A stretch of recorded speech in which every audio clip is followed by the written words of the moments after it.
안녕하세요, 보투자 가족 여러분들. 저는 보고서 읽는 투자자 보투자입니다. 이번 영상에서는 근 1년 동안 주가가 지지부진했던 스튜디오 드래곤에 대해서 알아보는 시간을 갖도록 할 건데요. 주가가 지지부진했던 이유가 구조적인 이유였는지 혹은 일시적인 이유였는지 그러한 데이터들과 논리적인 근거들을 같이 좀 살펴보고요. 그렇다면 향후에는 어떻게 대응을 해야 되는지 투자 전략까지 같이 공유를 드릴 테니까요. 영상을 끝까지 시청하셔서 스튜디오 드래곤의 건강한 투자 아이디어 함께 고민해 보셨으면 좋겠습니다. 그럼 영상 시작하도록 하겠습니다. 가장 먼저 스튜디오 드래곤의 주봉 차트를 가지고 와봤는데요. 코로나 이전 대비해서도 주가가 많이 회복하지 못한 상황이고요. 2021년도만 놓고 봤을 때는 거의 1년 동안 주가가 지지부진한 흐름을 보여준 걸 볼 수가 있습니다. 스튜디오 드래곤의 시가총액은 약 1.7조 정도 되고요. 코스닥 16위에 위치하고 있습니다. 그러면 제가 준비한 스튜디오 드래곤의 4가지 투자 아이디어 같이 좀 보시면요. 첫 번째, 21년도에 주가가 지지부진하고 실적이 부진했던 이유는 구조적인 요인일까, 일시적인 요인일까, 좀 데이터도 찾아보고 조사를 해봤는데요. 일시적인 요인으로 판별이 되고요. 두 번째 투자 아이디어는 K 콘텐츠의 글로벌 협상력이 높아졌다는 점이고요. 세 번째는 애플 TV와 스카이댄스 미디어 그리고 스튜디오들이 공동으로 제작하는 더 빅 도어 프라이즈가 22년도에 제작을 시작하게 됩니다. 그리고 마지막 투자 아이디어는 항상 그렇듯 최악의 국면이 최고의 매수 시기임을 잊으면 안 되겠습니다. 그럼 첫 번째 투자 아이디어인 최근에 주가가 지지부진했던 2가지 우려에 대해서 같이 좀 살펴보도록 하겠습니다.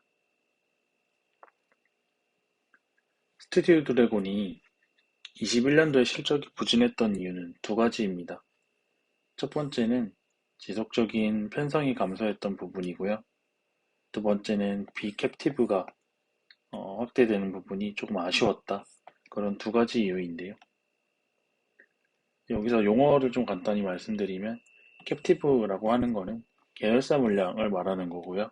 비캡티브 물량이라고 하는 거는 비계열사 물량을 뜻하는데 이제 뭐 쉽게 예를 들면 스튜디오 드래곤 같은 경우에 계열사 물량이라고 하면 티빙에 납품하는 물량을 이야기를 하겠죠. 그리고 비계열사 물량이라고 하면 쿠팡 플레이나 아니면 뭐 디즈니 플러스 이런 곳에 납품하는 물량을 의미하고 있습니다. 첫 번째, 지속적으로 편성이 감소했던 부분에 대해서 좀 살펴보면 TVN이나 OCN 같은 그러한 채널에서 그런 드라마 슬롯이 조금 줄어드는 부분이 있었고요. 근데 이제 최근에 쭉 지속적으로 줄어들다가 3분기를 기점으로 드라마가 지속적으로 이제 플롯이 늘어나고 있다. 이제 방영 횟수 추이를 보시면 3분기를 기점으로 턴어라운드 하고 있는 것을 볼 수가 있습니다. 그리고 더불어서 2022년에는 TV앙 22편, TV잉 6편, 넷플릭스 5편, 중국 방송사인데요. IH 3편 해서 제작 편수가 21년 대비해서 증가한 모습을 알 수가 있고요. 이거 이제 데이터 가져와 본 거고요. 보시면 제작 편수가 20년도 대비해서 21년도에 큰 폭으로 증가하고 있는 것을 볼 수가 있고요.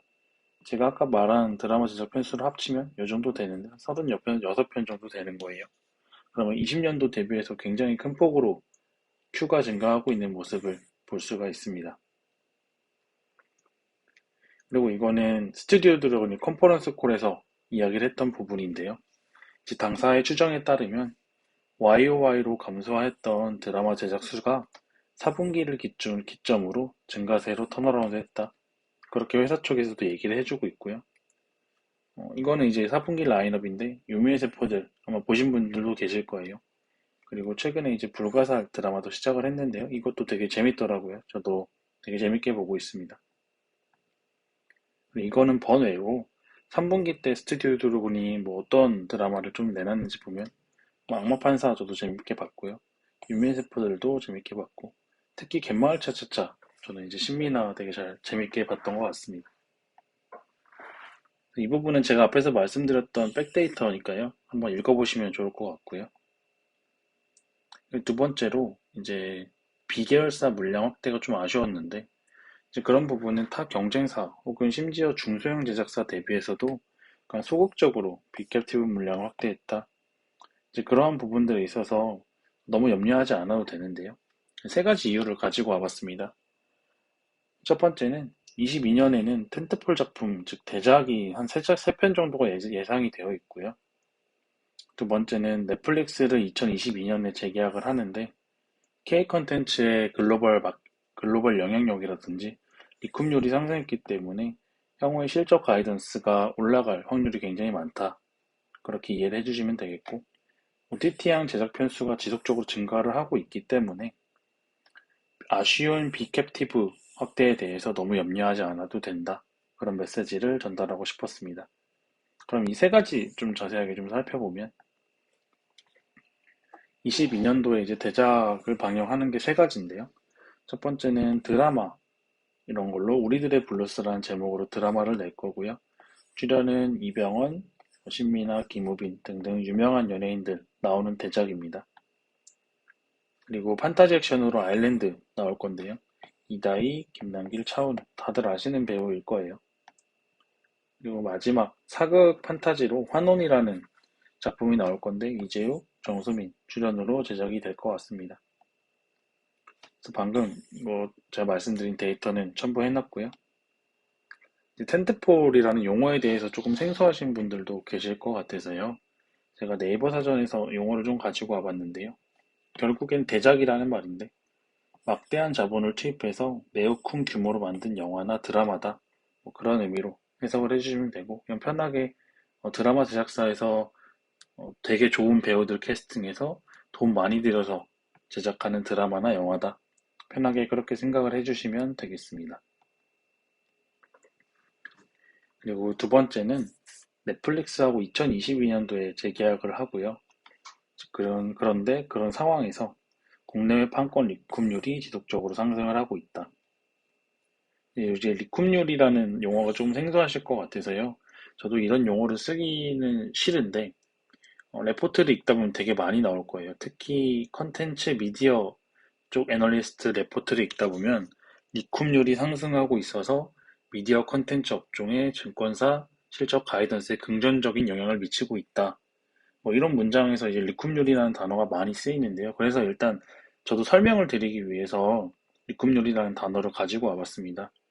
그래서 쉽게 이야기를 드리면 제작비 회수율이라고 보시면 되는데요. 예를 한번 들어보겠습니다. 이제 스튜디오 드래곤이 스위트홈이라는 드라마를 만드는데 예를 들어서 한 100억 정도를 썼다고 해볼게요. 근데 이제 거기서 리쿰률이 140%다.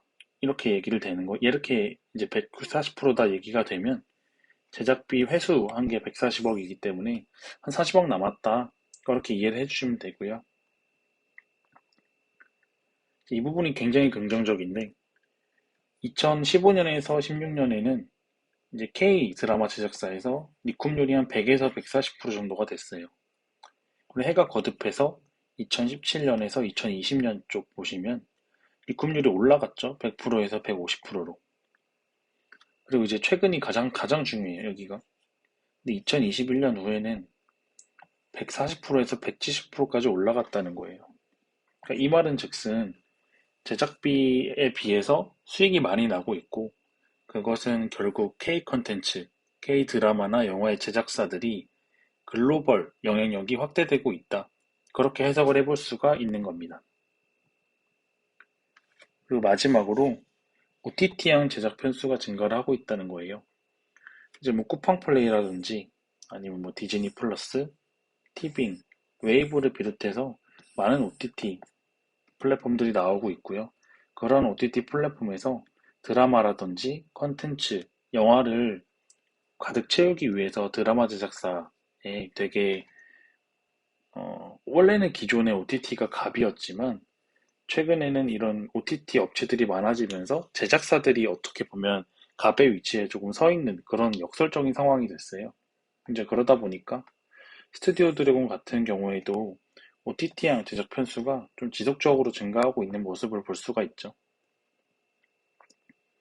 그래서 결론적으로 제가 드리고 싶은 말씀은 이거예요. 21년도에 실적이 안 좋은 이유를 좀 브레이크다운 쪼개 봤는데 두 가지였더라. 첫 번째는 지속적으로 21년도에 편성이 감소됐는데 이 부분은 드라마 슬롯이 좀 감소한 부분이 있었다.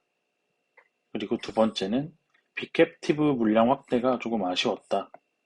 이런 부분에 대한 아쉬운 부분을 말씀드렸고 현재 어떻게 대응을 하고 있는지 그리고 현재 스튜디오 드래곤의 상황은 어떠한지 전략과 현재 상황에 대해서 말씀을 드렸는데 결론은 이것들이 지금 일시적인 이유라는 거죠.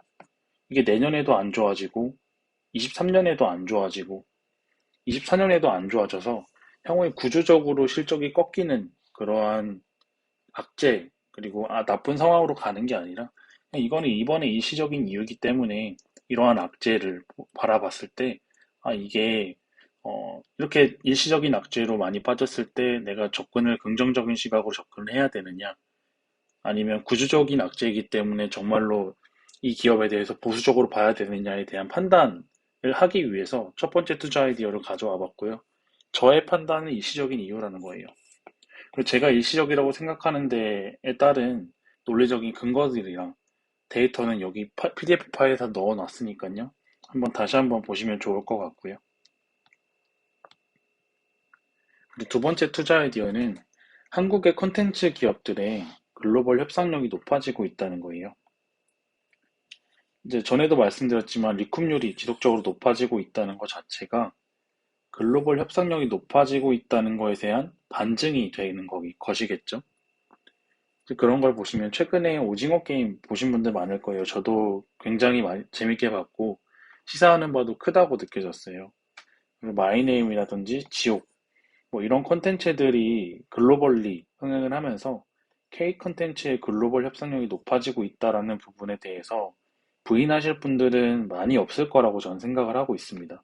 그리고 실제로 리쿰률이 올라가고 있기 때문에 이 부분이 이러한 협상력에 대한 협상력이 증가하고 있다는 것에 대한 계량적인 증거가 되는 거죠.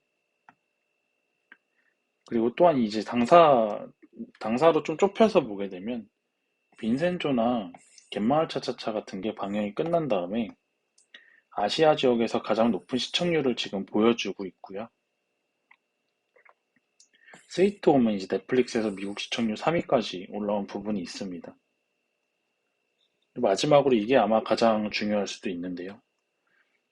스튜디오 드래곤은 국내외로 풍부한 흥행작을 보유를 하고 있고 최근에는 애플 TV에 방영되는 더, 더 푸얼 도어 그 드라마 이름은 이제 뒤쪽에 제가 정확히 써놨는데 이제 이런 드라마를 만드는데 스카이댄스와 같이 제작하는 레퍼런스까지 보유한 한국 제작사의 최초로 이제 이렇게 진행을 하는 거고요. 그래서 K 콘텐츠의 글로벌 협상력도 높아졌는데 거기에 스튜디오 드래곤 협상력은 더 높아질 것이다. 왜냐하면 방금 말씀드린 이유들 때문에. 그리고 명실상부 K 드라마 콘텐츠의 대장주 그런 다운 모습을 보여주고 있는 거죠. 네, 이 부분은 이제 데이터 가져온 거고요. 빅, 더 빅도어 프라이즈네요. 세 번째 투자 아이디어는 이제 애플 TV 플러스에 들어가는 이 드라마를 스카이댄스 미디어와 스튜디오 드래곤이 같이 합작해서 제작을 한다는 내용입니다. 그래서 아마 스카이댄스 미디어라는 제작사를 아마 좀 생소하게 보실 수 있을 것 같은데요. 그래서 제가 이제 자료를 좀 가져와 봤고 주요 작품 보시면 혹시 미션 임파서블이라는 영화는 들어보셨나요? 그 영화를 제작한 제작사고요. 그리고 그 극본을 쓴 사람은 뭐 이제 시크트릭이라는 작품으로 골든글로브 수상한 작가 겸 프로듀서예요. 그래서 오른쪽 위에 사진을 보시면 스튜디오 드래곤하고 스카이댄스 이렇게 만들어서 애플 TV에 납품을 한다는 내용이고요. 드라마 제목 나와 있네요. 근데 이런 부분들이 왜 중요하냐면 방금 말씀드린 대로 이런 드라마를 제작을 하는데요. 미국 드라마는 보통 회당 제작비가 한국의 최소 5배에서 10배 정도 수준이거든요. 그러니까 지금 이 미국 드라마 하나 만드는 게 어쩌면 한국에서 드라마 5편 혹은 10편 만드는 효과가 있는 거예요. 더 중요한 게 있습니다. 더 중요한 건 이건데, 미국 드라마는 보통 시즌제로 진행이 됩니다. 그래서 혹시 프리즌 브레이크라는 드라마를 보신 분이 계실지 모르겠는데, 보통 1, 시즌 1, 시즌 2 이런 식으로 시즌제로 진행이 되죠. 근데 이제 시즌제로 진행이 되는데, 보통 만약에 시즌 1에서 같이 했던 제작사가 있는데, 그 제작사가 뭐 큰 이슈나 문제가 없었다면, 다음 시즌 2도 기존 제작사와 함께하는 게 미국 드라마의 관행입니다. 그래서 이번에 스카이 댄스하고 스튜디오 드래곤이 시즌제로 진행되는 드라마를 제작을 했다. 그러면 시즌 2에서 만약에 스튜디오 드래곤이 시즌 1에서 뭔가 큰 잘못을 하거나 이슈가 없었으면 그대로 같이 가는 겁니다. 그래서 5배나 10배가 넘는 제작비, 굉장히 비싼 드라마를 만드는데 시즌제로 한다. 그런 거면은 그 수익성이 지속될 가능성이 굉장히 높다. 그렇게 평가를 하고 있는 거고요. 그래서 맨 아래 문구 보시면 시즌제로 진행될수록 이익 기여도가 높아진다. 바로 이제 그게 그런 의미입니다. 방금 말씀드린 부분에 대한 백데이터는 이제 첨부를 다시 해놨고요. 마지막 투자 아이디어는 제가 항상 말씀드리고 여러분들에게 오늘의 명언 통해서 공유드리는 부분인데요. 21년도에 제가 말씀드린 두 가지 이유로 스튜디오 드래곤 실적도 조금 부진했고요. 주가 흐름도 지지부진했습니다. 하지만 제가 내 마지막 투자 아이디어로 가져온 건 항상 시간이 지나고 보면 최악의 국면이 결국 최고의 매수 시기입니다. 남들이 다 버릴 때 조금 용기 내고 모두가 흥분할 때 조금 내려놓을 줄 아는 거. 그게 참 말처럼 쉽진 않지만 그렇게 투자를 하셔야 여러분들이 크게 다치지 않고 롱런할 수 있는 것 같습니다. 그래서 제가 오늘의 명언 3개를 가져와 봤는데요. 첫 번째는 피터 린치, 투자의 대가죠. 했던 말인데 같이 좀 보겠습니다. 야, 좋았어. 다음이 주식시장이 하락하면 부정적인 뉴스 따위는 내가 가볍게 무시하고 값싼 주식을 내가 다 쓸어 담을 거야. 보통 이번에 코로나 팬데믹 때도 그렇게 하신 분들이 분명히 계실 거예요. 그래서 부의 재편성이 일어난 부분도 사실 있고요. 제 주변에도 어, 이번에 부에 있는 그 계열로 올라가신 분들도 있고요. 재편성이 일어나서 아마 그거를 주변에서 보신 분들도 계실 거예요. 항상 위기가 오면 부의 재편성이 일어나더라고요. 그래서 다 이렇게 다짐하기는 쉽다. 하지만 새로 닥친 위기는 항상 이전 위기보다 더 심각해 보인다. 따라서 악재를 무시하는 것은 언제나 어렵다. 이번 코로나 때도 그랬어요. 이번에 유행하는 이러한 전염병은 전에 있던 전염병이랑은 차원이 다르다. 아직 백신과 치료제도 나와 있지 않고 코로나 팬데믹으로 하루에 미국 사망자가 역대 최고치에 이르고 있다. 이래서 국가가 다 봉쇄해야 되고 중간재를 생산하는 한국 입장에서는 코스피 코스닥 실적 가이던스가 떨어질 수밖에 없으니 지금은 현금 비중을 늘리고 리스크 관리를 해야 될 때다. 이런 말들이 뉴스나 인터넷 기사로 막 쏟아지기 시작해요. 그렇게 되면 사람들은 보통 공포에 휩싸이게 되고 결국에 그러한 악재를 무시하기가 생각보다 어려워진다는 거죠. 근데 이제 항상 그런 국면에서 돈을 버는 사람들은 이렇게 하는 거죠. 부정적인 뉴스 따위는 가볍게 무시하고 값싼 주식을 쓸어 담는 사람들이 결국엔 승자가 되는 거예요. 다음 명언 같이 좀 보실까요? 이제 랄프 엔저라는 투자의 대가가 했던 이야기고요. 다른 사람들이 무작정 확신하고 공격적으로 매수할 때 이때는 아무래도 되게 뭔가 시장에서 주목을 받고 있고 어떠한 모멘텀이 발현돼서 사람들이 엄청 공격적으로 매수할 때일 거죠. 우리는 좀 신중하게 내려놓을 줄 알아야 된다. 그리고 다른 사람들이 공포심에 아무것도 하지 않거나 패닉 상태에서 매도할 때, 여기 사람들이 다 버리는 종목을 말하는 건데, 그때 우리는 공격적으로 행동해야 된다. 결국 공포에 사서 흥분에 팔아야 된다. 그런 메시지를 전달을 하고 있고요. 마지막 존 템플런 선생님이 했던 말인데요. 제가 제일 좋아하는 문구입니다. 노란색으로 하이라이트 친 부분 보시면 최고로 비관적일 때가 가장 좋은 매수 시점이고 최고로 낙관적일 때가 가장 좋은 매도 시점이다. 지금 이 문구를 읽는 순간에도 약간 닭살이 돋고 소름이 돋는데요. 정말 이렇게만 할 수 있으면 뭐 이 세상의 부를 다 내 걸로 가져올 수 있겠죠. 항상 최악의 국면에서 사서 남들이 다 좋다고 달려들 때 팔면 최고로 비관적일 때가 쌀 때고요. 낙관적일 때가 비쌀 때잖아요. 그렇게 넣어서 바꿔서 읽어볼게요. 최고로 쌀 때 사서 최고로 비쌀 때 판다. 이 행위를 해야 된다는 거잖아요. 그래서 결국에 스튜디오 드래곤이 지금 좀 최악의 국면에 있는 건 사실이에요.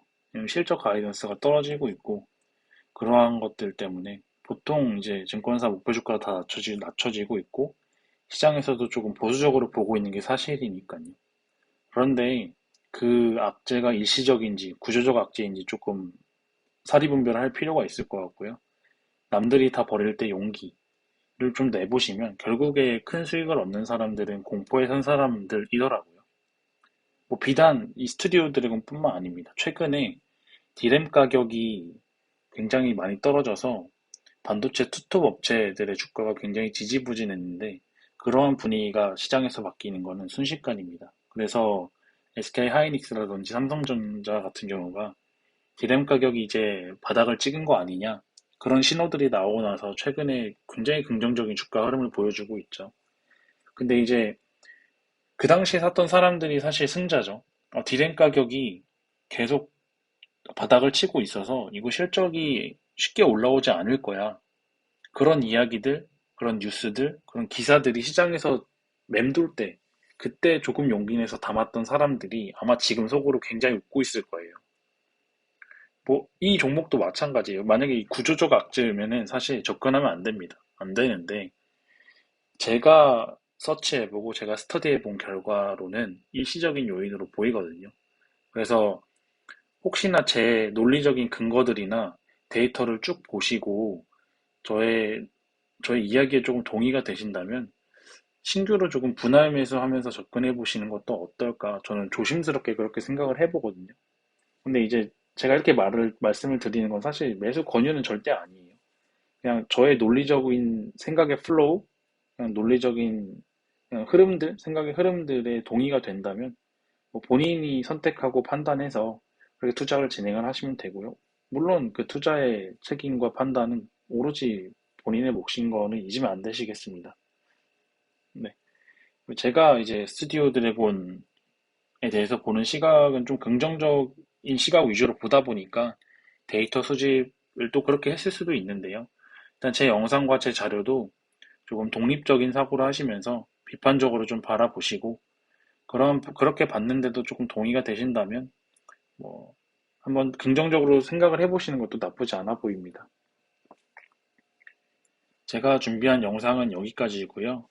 혹시 제 영상 하단에 보시면 고정 댓글에 이 영상을 만드는 데 사용됐던 PDF 파일을 다운받을 수 있도록 링크를 달아뒀으니까요. 한번 확인해서 이 자료도 한번 다운받아 보시면 좋을 것 같습니다. 그러면 제 영상이 도움이 되셨다면 좋아요와 구독 한번 눌러주시고요. 저는 다음 영상에서도 건강한 투자 아이디어 가지고 여러분들 찾아뵙도록 하겠습니다. 그럼 영상 끝까지 시청해주셔서 진심으로 고맙습니다. 보투자 가족 여러분들. 다음에 만나요.